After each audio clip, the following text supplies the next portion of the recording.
Assalamualaikum warahmatullahi wabarakatuh.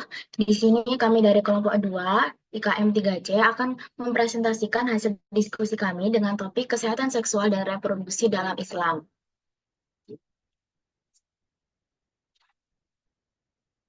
Berikut anggota kelompok dari kelompok 2. Yang pertama Muhammad Zulfikar Putra dengan NIM akhir 1026. Yang kedua Revalina Zahra Salsabila dengan NIM akhir 1027. Yang ketiga Amelia Andin Gita Fitri dengan NIM akhir 1081. Yang keempat Alisa Rafanaya dengan NIM akhir 1087. Yang kelima Fatima dengan NIM akhir 1094. Lalu yang keenam Nur Rahma Aziza dengan NIM akhir 1205. Yang ketujuh Nailal Muna Salma dengan NIM akhir 1210. Yang kedelapan Faik Muhammad dengan NIM akhir 1215 dan yang kesembilan Natsmari Nabila dengan NIM akhir 1145.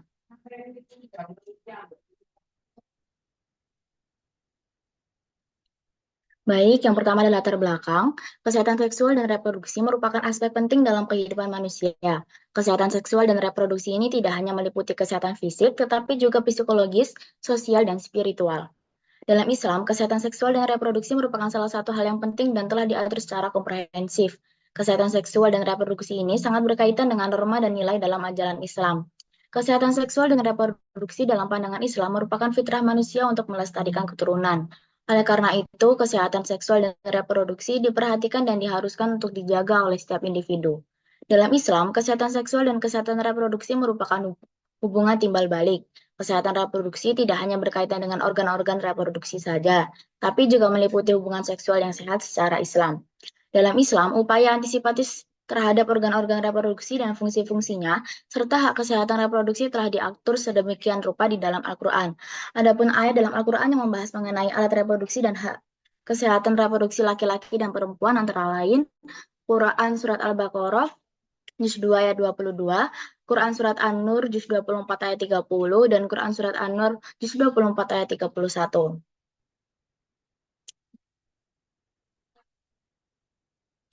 Kesehatan seksual ini bergantung dengan hubungan seksual yang baik. Hubungan seksual merupakan faktor yang sangat mempengaruhi kesehatan reproduksi. Dalam pandangan Islam, seksualitas bukan hanya sekedar dorongan biologis, melainkan anugerah yang perlu dikelola dengan bijak. Al-Quran dan hadis memberikan petunjuk yang jelas mengenai bagaimana seharusnya manusia menjalani kehidupan seksualnya. Islam mengajarkan bahwa semua hubungan seksual harus dipenuhi dengan cara yang diridhoi, bukan melalui cara yang dimurkai. Hubungan seksual yang dilakukan dengan cara yang tidak diridhoi akan mendapatkan konsekuensi, seperti hubungan seksual di luar pernikahan yang akan menimbulkan gangguan terhadap fungsi reproduksi dan tidak disukai oleh Allah Subhanahu wa taala. Adapun ayat dalam Al-Qur'an yang membahas mengenai hubungan seksual, Allah Subhanahu wa taala berfirman, Bismillahirrahmanirrahim. Ya ayyuhalladzina amanu la yahillu lakum an tarithun nisaa karha wa la ta'dhuluhunna litadhhabu bi ba'di ma ataytumuhunna illa ayatina bi fahishatin mubayyinah wa ashiruhunna bil ma'ruf fa in karihtumuhunna fa asa an takrahu syai'an wa yaj'alallahu fi khairan katsira. Artinya, wahai orang-orang yang beriman, tidak halal bagi kamu mewarisi perempuan dengan jalan paksa dan janganlah kamu menyusahkan mereka karena hendak mengambil kembali sebagian dari apa yang telah kamu berikan kepadanya, kecuali apabila mereka melakukan perbuatan keji yang nyata. Dan bergaulah dengan mereka menurut cara yang patut. Jika kamu tidak menyukai mereka, maka bersabarlah karena boleh jadi kamu tidak menyukai sesuatu padahal Allah menjadikan kebaikan yang banyak padanya. Quran Surat An-Nisa, Juz 4 ayat 19. Lalu rumusan masalah, yang pertama, bagaimana kesehatan seksual dan reproduksi dalam perspektif Islam. Yang kedua, bagaimana pentingnya kesehatan seksual dan reproduksi dalam Islam. Yang ketiga, apa saja permasalahan dalam kesehatan reproduksi. Yang keempat, bagaimana konsep penyimpangan seksual dalam perspektif Islam.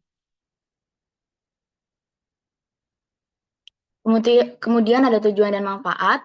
Untuk tujuannya yang pertama memahami kesehatan seksual dan reproduksi dalam perspektif Islam.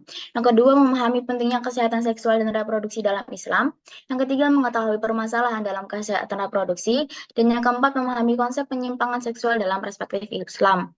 Lalu untuk manfaat, penulisan makalah ini diharapkan dapat memberikan pengetahuan dan pemahaman lebih luas kepada penulis maupun pembaca mengenai kesehatan seksual dan reproduksi dalam perspektif Islam, serta memberikan masukan dan pandangan yang lebih luas mengenai kesehatan seksual dan produksi dalam perspektif Islam.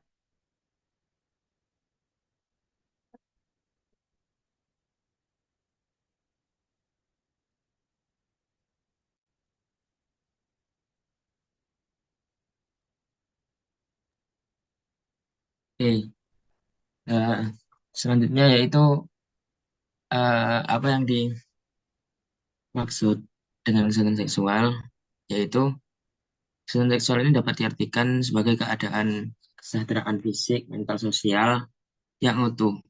Jadi berarti kebebasan tidak hanya dari penyakit atau kelemahan, tapi dari semua persoalan yang berkaitan dengan seksualitas. Kesehatan seksual ini memerlukan penghormatan terhadap seksualitas, termasuk pengalaman seksual atau yang seks aman tanpa kendala atau kekerasan. Oleh karena itu, jika seorang dapat memilih pasangan seksualnya, dapat melihat, mohon maaf, kenikmatan seks, maka ia jauh dari risiko kehamilan yang tidak diinginkan dan penyakit-penyakit yang berhubungan dengan seks yang tidak dalam bentuk kekerasan atau paksaan, maka dapat dikatakan demikian. Kehidupan tidak bermuara. Kesehatan seksual yang baik melibatkan pengakuan dan penghormatan terhadap hak-hak seksualnya setiap individu, termasuk hak untuk menjalani hubungan seksual yang aman dan sukarela. Next.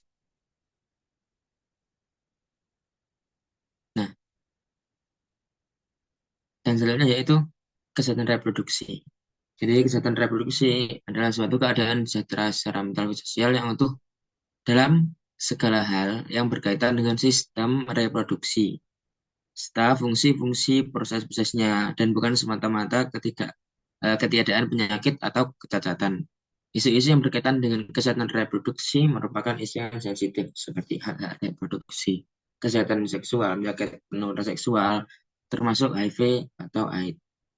Kebutuhan khusus remaja dan perluasan layanan untuk kelompok yang kurang beruntung atau terpinggirkan. Kesehatan reproduksi remaja merupakan salah satu komponen dari kesehatan reproduksi ini. Next. Ya, jadi apa sih kira-kira bedanya? Jadi kalau menurut dari WHO, kesehatan seksual itu mengacu pada kondisi kesejahteraan fisik, mental, dan sosial terkait seksualitasnya. Kalau reproduksi atau kesehatan reproduksi adalah proses fungsi dan sistem reproduksi di seluruh tahap hidup manusia.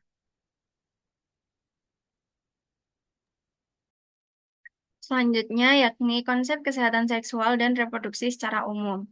Kesehatan seksual memerlukan pendekatan yang penuh rasa hormat dan positif terhadap hubungan seksual dan seksualitas, serta kemungkinan untuk mendapatkan pengalaman seksual yang menyenangkan dan aman, bebas dari paksaan, diskriminasi, dan kekerasan.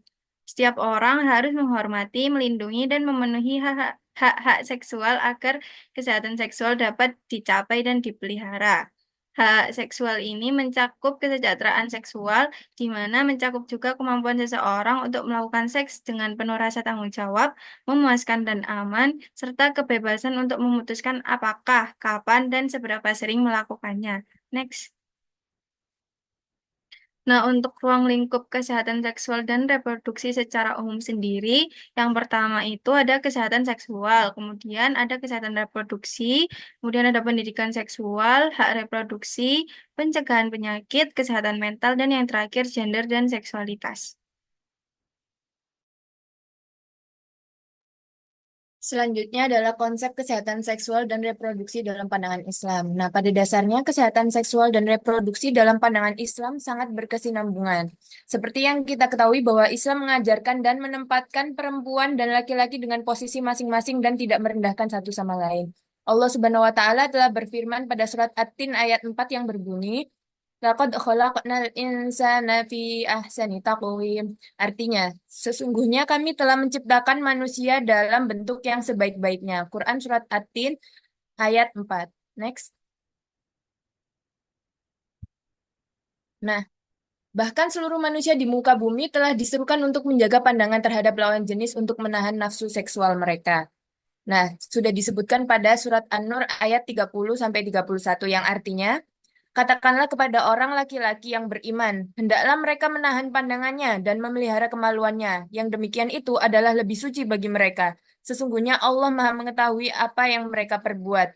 Katakanlah kepada wanita yang beriman, hendaklah mereka menahan pandangannya dan kemaluannya, dan janganlah mereka menampakkan perhiasannya, kecuali yang biasa nampak daripadanya. Dan hendaklah mereka menutup kain kudung ke dadanya, dan janganlah menampakkan perhiasannya kecuali pada suami mereka atau ayah mereka atau ayah suami mereka atau putra-putra mereka atau putra-putra suami mereka, atau saudara-saudara laki-laki mereka, atau putra saudara lelaki mereka, atau putra-putra saudara perempuan mereka, atau wanita Islam, atau budak-budak yang mereka miliki, atau pelayan laki-laki yang tidak mempunyai keinginan terhadap wanita, atau anak-anak yang belum mengerti tentang aurat wanita. Dan janganlah mereka memukulkan kakinya agar diketahui perhiasan yang mereka sembunyikan, dan bertaubatlah kamu sekalian kepada Allah, hai orang-orang yang beriman, supaya kamu beruntung. Next. Selanjutnya adalah eh, konsep reproduksi dalam pandangan Islam. Konsep reproduksi pada pandangan Islam ini tidak ada perbedaan. Nah, dalam proses reproduksi untuk menghasilkan anak laki-laki atau perempuan kecuali bentuk biologisnya. Untuk itu tidak ada alasan untuk mengintimidasi maupun mengistimewakan salah satu gender. Dan pada beberapa ayat Al-Quran juga dijelaskan lebih lanjut mengenai proses reproduksi, yaitu pada surat Al-Mu'minun ayat 14 yang berbunyi, Bismillahirrahmanirrahim. Summa khalaqnal Summa khalaqnan nutfata 'alaqatan fa khalaqnal 'alaqata mudghatan fa khalaqnal mudghata 'idhaman fa kasawnal 'idhama lahman thumma ansha'nahu khalaqan akhar.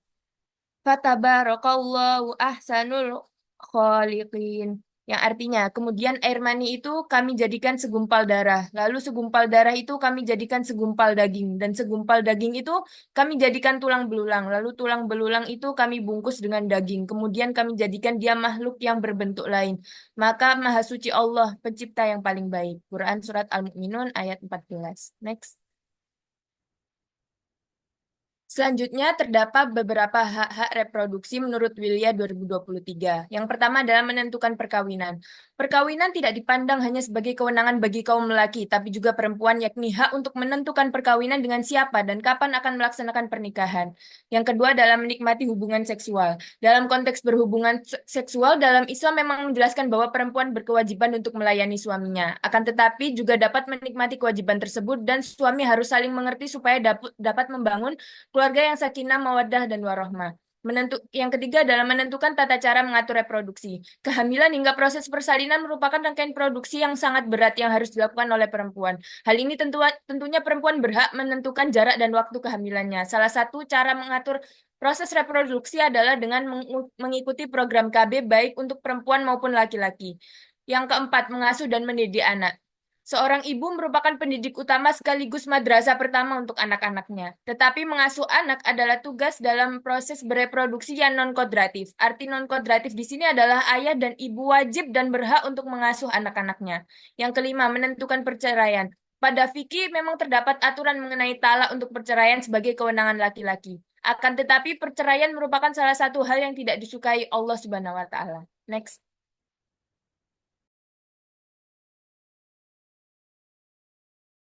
Baik, untuk selanjutnya yaitu mengenai ruang lingkup kesehatan reproduksi. Ruang lingkup kesehatan reproduksi dalam pandangan Islam dan kesehatan sendiri sangatlah luas, dikarenakan mencakup semua yang ada di bagian tubuh, dimulai dari manusia hidup hingga meninggal. Menurut Komalasari 2012, kesehatan reproduksi dirincikan menggunakan pendekatan psikologis hidup, sehingga dalam pelaksanaan pelayanannya dilaksanakan secara terpadu dan berkualitas dan dapat mencakup hak reproduksi perorangan sesuai dengan standar yang ada. Untuk lebih lengkapnya bisa next. Nah, yang pertama, ruang lingkupnya kesehatan reproduksi yaitu kesehatan ibu dan bayi yang baru lahir. Kesehatan ibu dan bayi yang baru lahir sangat diperhatikan dalam Islam. Islam memandang ibu sebagai sosok yang harus dihormati. Sesuai dengan sebuah hadis, ada seseorang teman Rasulullah SAW pada saat itu bertanya siapa yang harus dihormati. Rasulullah SAW menjawab 3 kali, yaitu ibumu, dan terakhirnya menjawab ayahmu. Nah, mungkin dari hadis tersebut bisa menjelaskan bahwa yang harus dihormati adalah ibu. Apalagi ketika ibu mengandung. Pada surat Al-Quran, surat Luqman ayat 14 itu dijelaskan. Dan kami perintahkan kepada manusia agar berbuat baik kepada kedua orang tuanya. Ibunya telah mengandungnya dalam keadaan lemah yang bertambah-tambah dan menyapihnya dalam 2 tahun. Bersyukurlah kepadaku dan kepada kedua orang tuamu. Hanya kepadaku lah kembalimu. Nah, ayat ini menunjukkan bahwa betapa besarnya pengorbanan seorang ibu yang mengalami kelemahan bertambah-tambah selama masa kehamilan, sehingga harus menjaga kesehatannya adalah prioritas. Dan terakhir, kesehatan bayi yang baru lahir itu bisa dijelaskan di Al-Quran Surat Al-Baqarah ayat 233. Nah, itu cara untuk menjaganya sesuai dengan Al-Baqarah ayat 223, yaitu para ibu hendaklah menyusui anak-anaknya. Jadi intinya ayat ini Allah SWT mengatur pentingnya memberikan ASI selama 2 tahun penuh, yang merupakan standar terbaik dalam menjaga kesehatan dan perkembangan bayi. ASI dianggap sebagai nutrisi terbaik untuk bayi dan memiliki manfaat kesehatan yang luar biasa, baik bagi ibu maupun bayi. Next. Oke, yang kedua yaitu keluarga berencana atau KB. Di Islam sendiri itu ada sebutan KB yaitu Tanzimul Nasl, dan hukumnya adalah diperbolehkan selama tidak bertentangan dengan ajaran Islam. Nah, hal tersebut ditunjukkan untuk mencegah kesejahteraan keluarga dengan mempertimbangkan kemampuan fisik, ekonomi dalam merawat dan menjaga kesehatan ibu dan anak. Salah satu Quran yang memperbolehkan dengan maksud menjaga ekonomi adalah pada surat At-Talaq ayat 7. Nah, dalam surat tersebut dijelaskan ayat ini menunjukkan pentingnya menyesuaikan nafkah dan kebutuhan hidup sesuai dengan kemampuan ekonomi. Dalam konteks keluarga berencana, hal ini bisa berarti mengatur jumlah anak agar dapat memberikan nafkah yang baik dan cukup untuk seluruh anggota keluarga. Intinya seperti itu. Next. Nah, untuk selanjutnya itu pencegahan dan penanggulangan infeksi saluran reproduksi ISR termasuk PMS, HIV, atau AIDS. Nah, dalam Islam sendiri sangat menekankan pentingnya kebersihan diri baik secara fisik maupun spiritual. Untuk mencegah infeksi pada saluran reproduksi, Islam mewajibkan untuk selalu bersuci seperti mandi wajib, berwudu, dan menjaga kebersihan organ ini dengan cara sunat kalau laki-laki, dan menjaga kebersihan saat haid maupun nifas dan setelah berhubungan suami istri merupakan bagian penting dari upaya menjaga kesehatan reproduksi menurut ajaran Islam. Selain itu, Islam juga menetapkan adab-adab ketika seseorang sedang berhubungan seksual, seperti larangan melakukan hubungan di luar pernikahan seperti zina dan anjuran menjaga pandangan serta perilaku. Hal ini dilakukan untuk mencegah perilaku seksual yang menyimpang dari ajaran agama yang dapat menyebabkan berbagai penyakit. Nah, pencegahan ESR yaitu dari surat sendiri, yaitu pada surat Al-Quran Al-Isra ayat 32. Di situ dijelaskan bahwa dan janganlah kamu mendekati zina. Zina itu sesungguh suatu perbuatan yang keji dan suatu jalan yang buruk. Ayat tersebut sangat menjelaskan bahwa pandangan Islam sendiri melarang banget untuk yang namanya melakukan perzinahan. Dan yang kedua, jika seseorang terkena penyakit HIV, seseorang bisa berobatlah pada Rasulullah SAW bersabda dalam HR Abu Dawud, berobatlah kalian karena sesungguhnya Allah tidaklah menurunkan penyakit kecuali menurunkan pula obatnya, kecuali satu penyakit yaitu dua. Nah, di situ dijelaskan kalau misalnya kita ingin sembuh, kita juga harus berobat seperti itu. Next.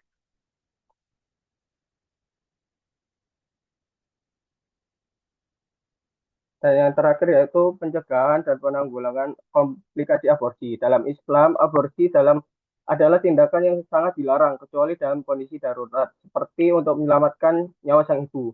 Meski demikian, ada panduan mengenai pencegahan dan penanggulangan komplikasi yang dapat terjadi akibat aborsi, baik aborsi yang dilakukan secara medis maupun secara tidak sah. Panduan ini sangat berfokus pada menjaga kesehatan fisik dan spiritual serta memelihara nilai-nilai kehidupan. Dalam Al-Quran Al-Isra ayat 33 dijelaskan bahwa dan janganlah kamu membunuh jiwa yang diharamkan Allah membunuhnya kecuali dengan suatu alasan yang benar.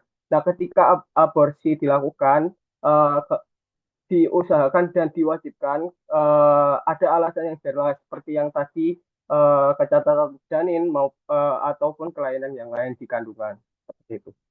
Next. Baik, selanjutnya di sini kita akan membahas lebih dalam tentang aborsi. Aborsi sendiri diserap dari bahasa Inggris yaitu abortion yang berasal dari bahasa Latin abortus yang berarti pengguguran kandungan atau keguguran. Aborsi menurut para ahli merupakan penghentian kehamilan dengan cara menghilangkan atau merusak janin sebelum masa kelahiran yang bisa dilakukan secara spontan atau dikeluarkan janin secara paksa. Aborsi menurut pandangan Islam atau biasa disebut dengan ijtihad adalah kematian janin atau keguguran sebelum sempurna. Walaupun janin belum mencapai usia 6 bulan, kehidupan janin menurut pandangan syariat Islam merupakan kehidupan yang harus dihormati dengan menganggapnya sebagai suatu wujud yang wajib dijaga. Oleh karena itu, Islam mengharamkan tindakan yang melampaui batas meskipun dilakukan oleh orang tua kandungnya sendiri. Allah berfirman terhadap larangan membunuh anak dalam surah Al-Isra ayat 31 yang artinya, dan janganlah kamu membunuh anak-anakmu karena takut kemiskinan. Kamilah yang akan memberikan rezeki kepada mereka dan juga kepadamu. Sesungguhnya membunuh mereka adalah suatu dosa yang besar. Bisa di next.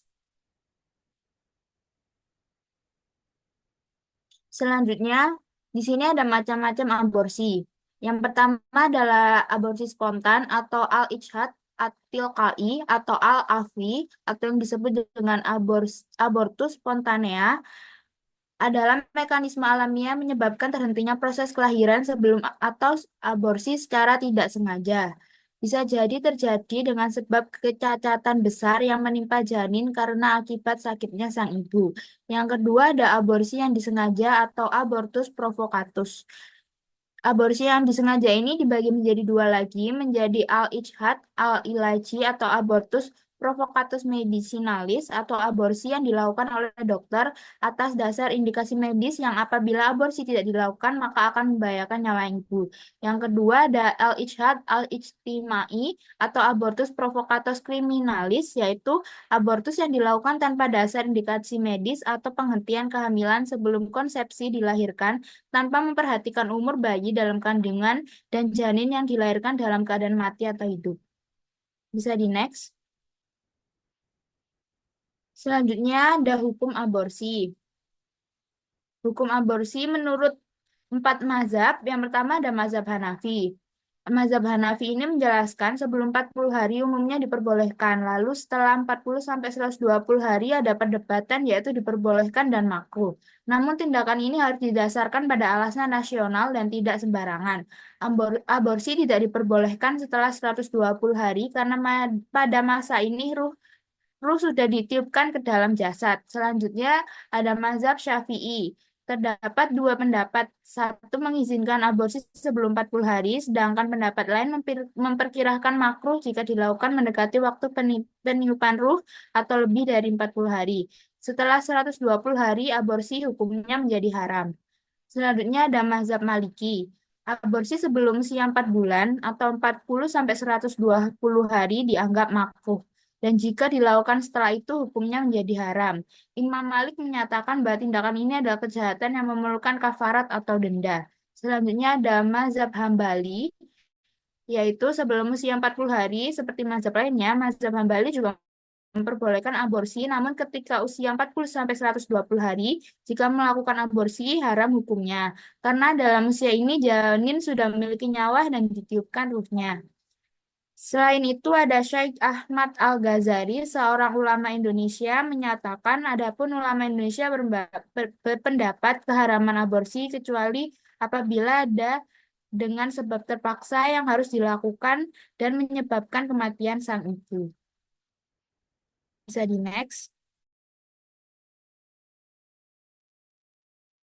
Oke, selanjutnya ada penyakit menular seksual. Penyakit menular seksual yang sekarang dikenal sebagai infeksi penyakit menular adalah infeksi yang dapat menyebar melalui hubungan seksual, termasuk hubungan vaginal, anal, dan oral. Penyakit ini disebabkan melalui berbagai patogen utama seperti bakteri, virus, dan parasit. Selain melalui aktivitas seksual, PMS dapat ditularkan dari ibu ke anak selama kehamilan, persalinan atau menyusui, serta melalui transfusi darah dan penggunaan jarum suntik secara bersamaan.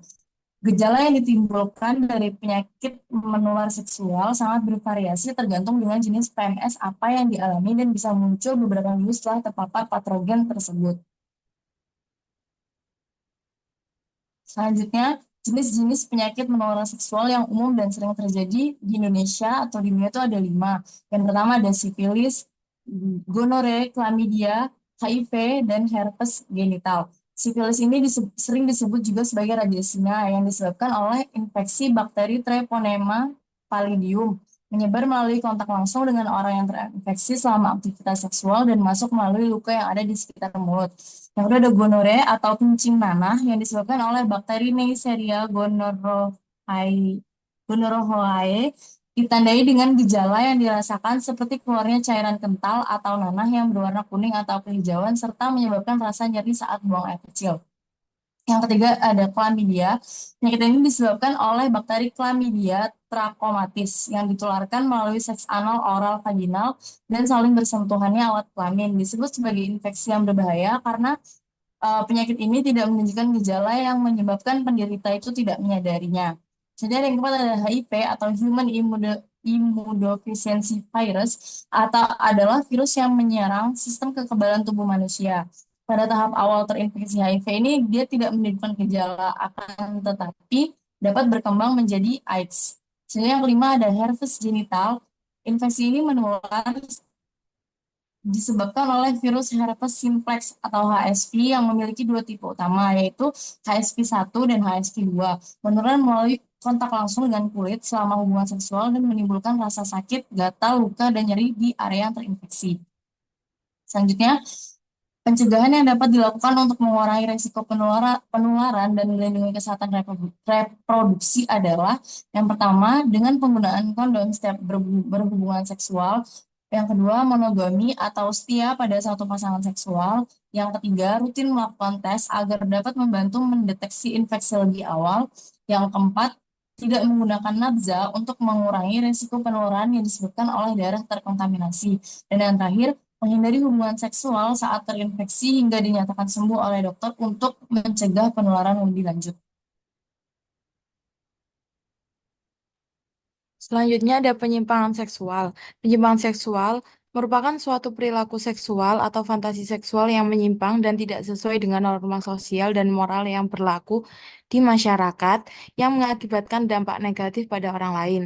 Hal ini mencakup berbagai perilaku yang tidak lazim karena perilaku seksual tersebut diikuti oleh fantasi seksual yang diorientasikan pada pencapaian orgasme yang melalui hubungan di luar hubungan kelamin heteroseksual dengan kelamin yang sama atau dari partner seks di bawah umur atau hubungan seksual secara normatif yang bertentangan dengan norma-norma tingkah laku seksual yang diakui masyarakat secara umum. Penyimpangan seksual seringkali melibatkan dorongan dan kepuasan seksual yang diarahkan kepada objek atau praktik yang tidak konvensional. Next. Berikut ini ada jenis-jenis penyimpangan seksual. Yang pertama ada fetisme. Fetisme ini merupakan kepuasan seksual yang dilakukan melalui onani atau masturbasi dengan benda mati seperti pakaian atau benda lainnya. Selanjutnya ada homoseksual. Homoseksual ini merupakan ketertarikan seksual terhadap sesama jenis, laki-laki disebut gay dan perempuan disebut lesbian. Selanjutnya ada sadomasochisme, yaitu kenikmatan seksual yang didapatkan dari menyakiti atau menyiksa pasangan baik fisik maupun psikologi. Selanjutnya ada masochisme yang memiliki arti kenikmatan seksual diperoleh setelah disakiti atau disiksa oleh pasangan, seperti gigitan atau penghinaan. Selanjutnya ada voyeurisme, yaitu kepuasan seksual didapatkan dengan mengintip orang lain yang sedang telanjang. Selanjutnya ada pedofilia, bestiality, incest, nekrofilia, zoofilia, sodomi, dan proteurisme. Bisa di next. Selanjutnya ada penyimpangan seksual menurut agama Islam. Dalam Islam, penyimpangan seksual mengacu pada segala bentuk perilaku atau perilaku seksual yang menyimpang dari aturan yang ditetapkan oleh Allah Subhanahu wa taala.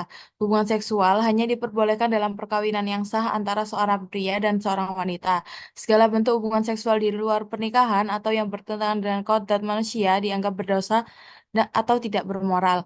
Penyimpangan seksual mengacu pada tindakan seksual yang tidak sesuai dengan norma moral dan hukum Islam. Penyimpangan seksual dilibatkan dorongan dan kepuasan seksual yang dicapai melalui cara-cara yang tidak lazim seperti kontak dengan objek yang tidak pantas atau tindakan seksual yang melanggar norma sosial dan agama. Bisa di next.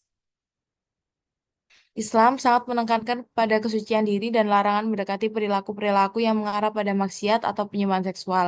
Kesucian adalah salah satu ciri utama orang beriman yang disebutkan dalam surat An-Nur ayat 30 sampai 31, yang artinya katakanlah kepada orang laki-laki yang beriman, hendaklah mereka menahan pandangannya dan melihara kemaluannya. Dan katakanlah pada wanita yang beriman, hendaklah mereka menahan pandangannya dan memelihara kemaluannya. Bisa di next. Selanjutnya juga disebutkan dalam surat Al-Mu'minun ayat 5 sampai 7 yang artinya dan orang-orang yang menjaga kemaluannya kecuali kepada istri-istri mereka atau budak-budak yang mereka miliki. Maka sesungguhnya mereka tidak tercela. Barang siapa yang mencari di luar itu, maka mereka itulah orang yang melampaui batas. Disebutkan juga dalam hadis riwayat Bukhari yang artinya, barang siapa yang menjamin untukku apa yang ada di antara dua rahangnya dan di antara dua kakinya, maka aku akan menjamin surga untuknya. Bisa di next. Selanjutnya ada bentuk-bentuk atau jenis-jenis penyimpangan seksual dalam Islam. Yang pertama ada perzinahan. Zina adalah hubungan seksual di luar pernikahan yang sah, di luar pernikahan sah yang dianggap dosa besar dalam Islam. Disebutkan dalam surat Al-Isra ayat 32 yang artinya dan janganlah kamu mendekati zina. Sesungguhnya zina itu adalah suatu perbuatan yang keji dan jalan yang buruk. Disebutkan juga dalam hadis riwayat Bukhari dan Muslim yang artinya tidaklah seorang pezina itu berzina ketika ia sedang beriman. Selanjutnya ada homoseksual. Islam melarang keras perilaku homoseksual. Kisah kaum Nabi Lut yang dihancurkan Allah Subhanahu wa taala karena perbuatan homoseksual merupakan sebuah peringatan. Terdapat pada surah Al-A'raf ayat 80 hingga 81 yang artinya dan kami juga telah mengutus Lut kepada kaumnya. Ingatlah tatkala ia berkata pada kaumnya, mengapa kamu mengerjakan perbuatan keji yang belum pernah dikerjakan oleh seorang pun di dunia ini sebelummu. Sesungguhnya kamu mendatangi lelaki untuk melepaskan syahwatmu bukan pada wanita. Kamu benar-benar adalah orang yang melampaui batas. Next, keluarga dekat yang haram untuk dinikahi merupakan bentuk penyimpangan seksual dalam Islam. Terdapat pada surat An-Nisa ayat 23 yang artinya diharamkan atas kamu mengawini ibu-ibumu, anak-anakmu yang perempuan, saudara-saudaramu yang perempuan. Selanjutnya yang terakhir ada bestiality atau hubungan dengan binatang. Islam mengharamkan hubungan seksual dengan hewan. Hal ini dianggap merupakan suatu penyimpangan seksual yang berat. Yang terdapat pada hadis riwayat Ahmad dan Abu Dawud yang artinya barang siapa yang mendatangi binatang, maka bunuhlah dia dan bunuh pula binatang itu. Next.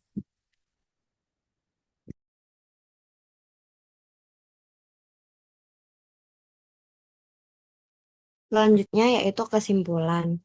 Kesehatan seksual dan reproduksi merupakan aspek penting dalam kehidupan manusia. Islam memandang kesehatan seksual dan reproduksi sebagai bagian dari fitrah manusia yang harus dipahami serta dilaksanakan secara bijak sesuai dengan norma dan nilai dalam ajaran Islam.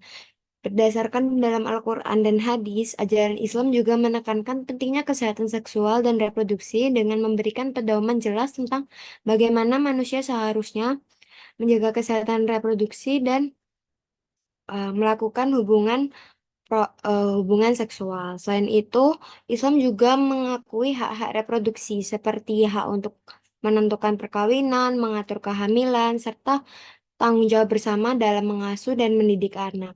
Ajaran Islam juga mengajarkan dan menempatkan laki-laki dan perempuan dalam posisi yang setara dan saling menghormati satu sama lain. Dalam ajaran Islam juga dijelaskan cara pencegahan dan penanggulangan penyakit-penyakit menular seksual seperti uh, salah satu contohnya yaitu KB, keluarga berencana, ada pencegahan HIV/AIDS, penanggulangan komplikasi aborsi dan penanggulangan penyakit-penyakit lainnya. Di samping itu, saat ini prevalensi penyakit menular seksual dan reproduksi masih sangat tinggi. Hal tersebut bisa dikarenakan semakin lemahnya iman dan semakin bebasnya pergaulan. Oleh karena itu, penanaman nilai agama Islam dalam hal kesehatan reproduksi ini perlu ditingkatkan dan ditekankan dan ditanamkan lebih baik. Next. Selanjutnya yaitu saran. Yang pertama, peningkatan pemahaman dan pendidikan seksual terutama untuk anak usia dini dengan metode webinar maupun sosialisasi. Yang kedua, memperkuat peran keluarga dalam pendidikan seksual dan reproduksi. Yang ketiga, memperbaiki iman dan selalu menyaring pergaulan dengan baik untuk menghindari pengaruh negatif yang bertentangan dengan ajaran Islam. Yang keempat, bagi remaja dapat meningkatkan kesadaran dengan membaca informasi-informasi tentang kesehatan seksual dan reproduksi dalam ajaran Islam. Yang kelima, bagi perempuan penting untuk menjaga kebersihan saat datang bulan dengan mengganti pembalut secara teratur.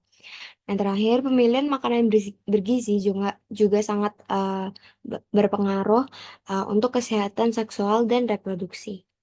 Next. Berikut adalah daftar pustaka dari hasil makalah kita dan hasil diskusi kita. Next.